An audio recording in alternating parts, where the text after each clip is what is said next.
Hi there, today we're going to be looking at low maintenance gardening, easy living if you will, basically plants that less work is required from you, and myself and Will today are going to be going for a few of our top picks for you, which are going to cover a broad range in terms of hot gardening, shade gardening, dry gardening, wet gardening, because as much as low maintenance is low maintenance, you've still got to get the right plants for the right places, and we're going to help you with that.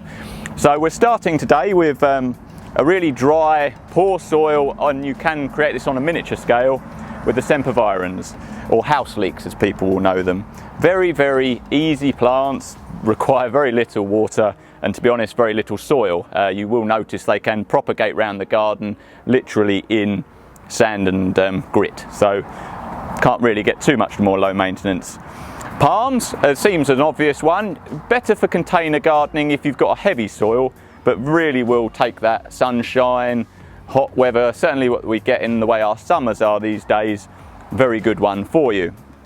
Moving on from that, the succulent family of course does hold the water better, so we'll deal with that. Sedums are a great one, one for pollinators, brilliant flower in the autumn and late season colour, but again very little required when you get to the autumn. Cut them back, they regrow again in the new year, so perfect for that there.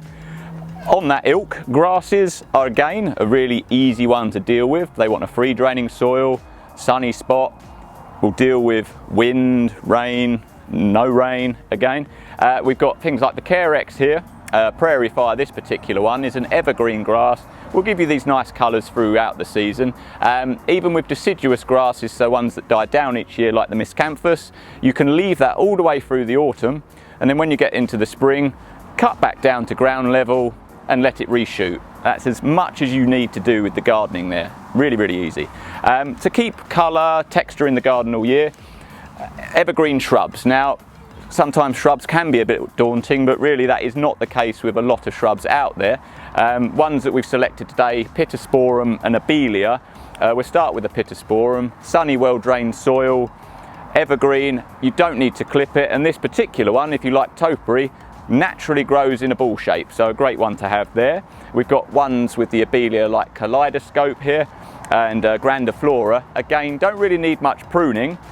You do have textural leaf colour from this one and also flowering, and the flowers will last for several months from summer into sort of autumn, so a great plant, not too much needed, bit of sunshine, moist, well-drained soil, perfect for that there.